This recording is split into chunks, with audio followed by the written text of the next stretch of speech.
स्वागत है आपका आज की कक्षा में। आज हम लोग पढ़ेंगे पूर्णांक। पूर्णांक यानी कि इंटीजर। पूर्णांक क्या होता है, इसके क्या यूज है, इसके टाइप्स क्या है, इसमें कौन कौन से अंक आते हैं, ये सारा कुछ। तो चलिए पढ़ते हैं पूर्णांक के बारे में। पूर्णांक पूर्ण संख्या यानी कि होल नंबर और ऋणात्मक संख्या यानी कि निगेटिव नंबर, इन दोनों को जो हम एक साथ लेते हैं या इन दोनों के समूह को हम लोग पूर्णांक कहते हैं। एक बार फिर से समझ लेते हैं। पूर्णांक पूर्ण संख्या यानी कि होल नंबर, ऋणात्मक संख्या यानी कि निगेटिव नंबर, इन दोनों के समूह को हम लोग पूर्णांक कहते हैं। अब ये सोचेंगे पूर्ण संख्या में क्या आता है और ऋणात्मक संख्या में क्या आता है। तो पूर्ण संख्या में 0, 1, 2, 3 हम लोग जहाँ तक ले लें ये पूर्ण संख्या, और ऋणात्मक संख्या -1, -2, -3 इसको हम लोग जहाँ तक ले लें वो आते हैं ऋणात्मक संख्या में। अब हम लोग देखेंगे कि पूर्णांक के एग्जाम्पल में क्या क्या आ सकते हैं। तो पूर्णांक के एग्जाम्पल के लिए जैसे मैंने बताया था पूर्ण संख्या और निगेटिव संख्या, तो इन दोनों में जो जो संख्या आते हैं वो पूर्णांक के एग्जाम्पल हो सकते हैं। जैसे -1, -2 निगेटिव नंबर है तो ये पूर्णांक के एग्जाम्पल हो गए। 4, 578, 0 ये सारे होल नंबर में आते हैं, तो ये सब भी पूर्णांक के एग्जाम्पल हो गए। ऐसे हम लोग कुछ भी ले सकते हैं as a example of integer. अब तक हमने जाना कि पूर्णांक में क्या क्या आते हैं। अब हम जानेंगे पूर्णांक में क्या क्या नहीं आते हैं। तो सबसे पहले आता है दशमलव संख्या यानी कि डेसिमल नंबर। हम जो भी डेसिमल नंबर लें वो इंटीजर का पार्ट नहीं होते, यानी कि वो पूर्णांक नहीं होते हैं। अब हम डेसिमल नंबर के एग्जाम्पल को देखते हैं। तो पहला एग्जाम्पल हुआ 2.5 एंड सेकेंड एग्जाम्पल इज 246.55। यानी इस तरह की संख्या पूर्णांक नहीं होती है। और जो दूसरा पार्ट होता है जो पूर्णांक नहीं होता है वो है परिमेय संख्या। परिमेय संख्या यानी कि रेशनल नंबर। रेशनल नंबर भी इंटीजर का पार्ट नहीं होता है।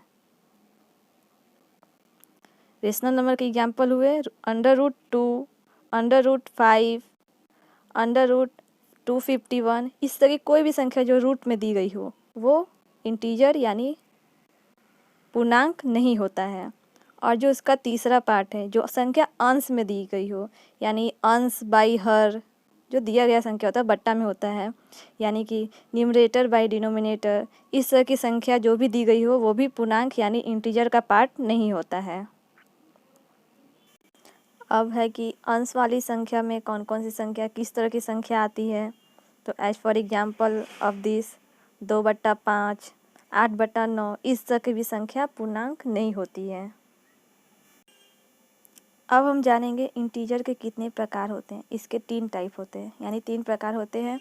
पहला होता है धनात्मक पूर्णांक यानी कि इवन इंटीजर। इंटीजर का फर्स्ट टाइप हुआ धनात्मक पूर्णांक यानी कि इवन इंटीजर।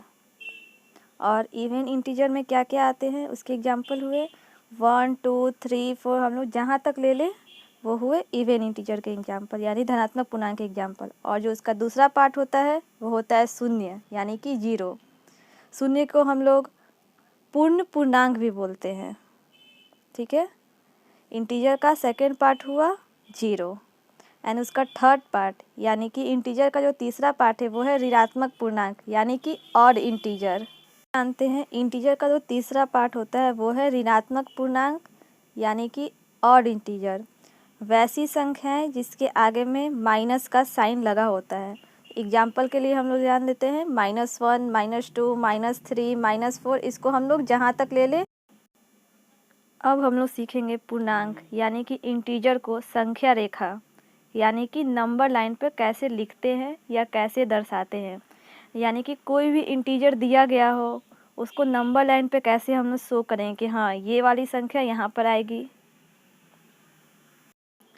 तो किसी भी इंटीजर यानी कि पूर्णांक को नंबर लाइन पर दर्शाने के लिए पहले हम लोग नंबर लाइन बनाते हैं। तो नंबर लाइन बनाने क्या करते हैं, एक सीधी रेखा खींचते हैं, उसके बीचों बीच शून्य लिखते हैं और इसको इक्वल पार्ट में डिवाइड करते हैं। शून्य के एक साइड 1, 2, 3, 4 और शून्य के दूसरे साइड -1, -2, -3, -4 ऐसे लिखते हैं।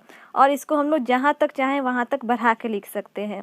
और जो ध्यान देने वाली बात है वो ये है कि शून्य के दाईं ओर ध्यान दीजिएगा, शून्य के दाईं ओर हमेशा इवन इंटीजर यानी कि धनात्मक पूर्णांक होता है और बाईं ओर हमेशा ऑड इंटीजर यानी कि ऋणात्मक पूर्णांक होता है। इस तरह संख्या रेखा बनाई जाती है। अब हम एक एग्जाम्पल के द्वारा जानेंगे कि संख्या रेखा पे किसी इंटीजर को कैसे दिखाते हैं। तो सबसे पहले हम कोई एक इंटीजर ले लेते हैं, जैसे कि -4। तो इस संख्या रेखा पर -4 कहाँ पे है? यहाँ पे है। तो ये -4 वाले जो स्थान को हम लोग गोला कर देंगे, यानी कि ये संख्या रेखा पर -4 आ गया। ये तो हुआ पहला एग्जाम्पल। दूसरा एग्जाम्पल भी हम कुछ और लेते हैं। तो एज ए सेकेंड एग्जाम्पल हम लोग लेते हैं 3। तो इस संख्या रेखा पे 3 कहाँ पे है? यहाँ पे है। तो 3 वाले स्थान को हम लोग डॉट से या फिर गोला से घेर देंगे। तो इस तरह संख्या रेखा पर किसी भी इंटीजर को दर्शाया जाता है, यानी कि शो किया जाता है। इस तरह हम लोग आज सीखे पूर्णांक क्या होता है और उसे संख्या रेखा पर कैसे दर्शाते हैं और उसके टाइप्स।